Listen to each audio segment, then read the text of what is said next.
फरमा, सबका शुक्रगुजार हूँ जो आज यहाँ स्टेट पे कुछ अपनी लिखी बात करने का मौका मिला। इजाज़त चाहूँगा। इजाजत।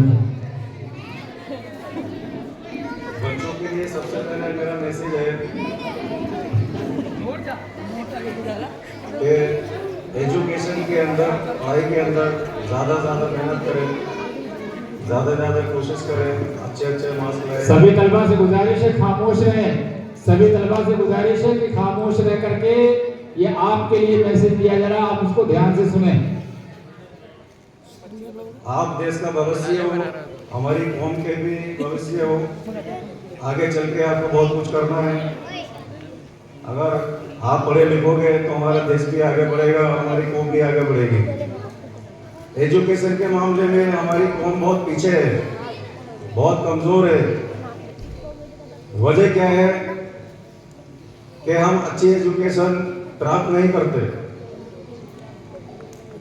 इसमें हमारे वालिदैन की भी कमजोरी है कि हम अपने बच्चों पर ध्यान नहीं देते। बच्चा क्या कर रहा है, दिन भर क्या कर रहा है, क्या नहीं कर रहा है, हम उससे कभी हिसाब किताब नहीं देते। तब के वालिदैन को अपने बच्चों का जो है ना शाम को हिसाब किताब लेना चाहिए, उसने दिन भर क्या किया और क्या नहीं किया। अगर हिसाब किताब लेंगे तो गलत रास्ते पर चलने से बच जाएंगे, और जब हमें पता ही नहीं होगा कि हमारा बच्चा क्या कर रहा है, हम उसको गलत रास्ते से बचाने की कैसे कोशिश करेंगे। तो सबसे बेहतर ये है वालिदैन के लिए कि अपने बच्चों को अपनी निगरानी में रखें, और ख़ास करके हमारी कौम के अंदर, नई जनरेशन के अंदर सबसे बड़ा बिगाड़ जो पैदा किया है वो मोबाइल ने किया है। मैंने देखा है कि वालिदैन अपने बच्चों पे, एक साल के बच्चों पे, 2 साल के बच्चों पे ऐसा लाट कर दिखाते हैं, मोबाइल चला के उनके हाथ में सपना देते हैं, जबकि मोबाइल की कीमत क्या है, उसकी वैल्यू क्या है वो जानते ही नहीं। लेकिन माँ बाप जो है खुश होते हैं, बच्चा उसको देखते हैं, खेलने लगता है, जिम्मेदारी से बच जाते हैं, खुद की जिम्मेदारी से बच जाते हैं, लेकिन आगे बच्चे की लाइफ वही मोबाइल पे खराब कर देता है। तो सबसे पहले तो हमें अपने बच्चों को मोबाइल से बचाना है, और उसके बाद स्कूल कॉलेज की तालीम के साथ साथ हमें दीन की तालीम का भी ख्याल रखना चाहिए। हमारी बच्चों की ज़िंदगी में कम से कम इतना दीनदारी होनी चाहिए कि हराम और हलाल की पहचान हो। और कुछ बच्चे ऐसे भी हैं कि दीनी तालीम हासिल भी करते हैं लेकिन उस पर अमल नहीं करते। यहाँ पर भी मैं कहूँगा कि वालिदैन की कमजोरी है। वालिदैन को अपने बच्चों पर यह भी ध्यान देना चाहिए कि दीनी तालीम में हमारा बच्चा क्या कर रहा है, नमाज के लिए जाता है क्या नहीं जाता है, कुरान पढ़ता है क्या नहीं पढ़ता है, कोई और दिन का काम कर रहा है क्या नहीं कर रहा है, क्या दिन को मोबाइल में लग रहा है या गुटखे खा के थूक रहा है।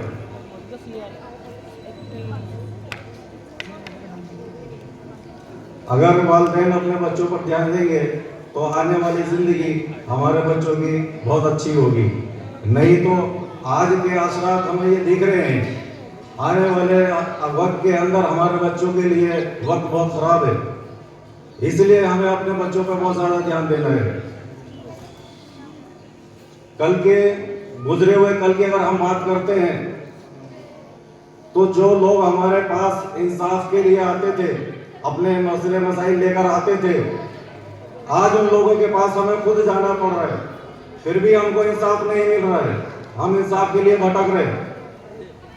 किस पोजीशन पर हम पहुंच गए आप देखिए। ये तो हमारी जिंदगी है, जब आप हमारे वक्त पर पहुंचोगे तो आपके उस वक्त उस टाइम तक क्या पोजीशन होगी आज के माहौल की। इसलिए आप लोगों को आगे चल के एजुकेशन अच्छी प्राप्त करके अधिकारी बनना है, डॉक्टर बनना है, किसी को टीचर बनना है, जिससे कि हमारी कौम की तरक्की हो। आज हमें कहीं पर भी इंसाफ नहीं मिल रहा, हम भटक रहे। जैसे क्या मैं जब यह निवाई में आया था, आज लगभग तकरीबन मेरे को 15 साल हो चुके हैं लगभग, तब उस वक्त मैंने सुना था कि टाल पे इसी निवाई के अंदर इंसाफ होता था। लेकिन आज यही निभाई वाले देखे हैं कि आज उन लोगों की क्या पोजीशन है कि कोई इनके पास, यहाँ निभाई वाले के पास कोई आता है? कोई नहीं आता। अब हमें खुद उनके पास जाना पड़ता है।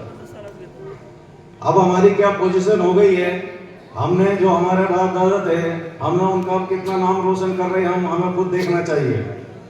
उनकी इज्जत हमने कहां से कहां पहुंचाई, कितनी मेहनत उन्होंने की थी। उस वक्त उन लोगों का हमारे ऊपर कितना यकीन था, इतना यकीन था उन लोगों का, इतना यकीन हमारे पर मजबूत था कि ये मुसलमान खड़ा है, हम इनके पास जाएंगे तो हमें इंसाफ मिलेगा। और उनको इंसाफ मिलता था क्योंकि उन लोगों के ईमान इतने मजबूत थे, वो इतने ईमानदार थे, वो इंसाफ करते थे। आज कहीं इंसाफ नहीं है। इसलिए आप सबसे गुजारिश यही है, ज्यादा वक्त नहीं लेते हुए मैं यही कहूंगा कि आप जो भी काम करो अच्छा काम करो और सच बोलो। दिल से जो भी बात बोलो, जुबान से जो भी आपके अल्फाज निकलते हैं वो सच्चे होने चाहिए। मुझे मालूम है, मैं जानता हूं सच बोलने वालों को बहुत कठिनाइयां आती हैं, बहुत परेशानी आती है, उसके सच को झुटलाया जाता है। लेकिन बच्चों, आपके साथ में भी यही परेशानी आएंगी, आपके भी सच को झूठ में यकीन दिलाया जाएगा, लेकिन आपको उससे हिम्मत नहीं हारनी है। इन सारी पोजीशनों से, सारी मुसीबतों से दूर होकर के आपको आगे बढ़ना है। आप आगे बढ़ोगे तो हमारी कौम भी आगे बढ़ेगी। आप अपने खातिर, अपने कौम के खातिर, अपने देश के खातिर आपको आगे बढ़ना है। उधर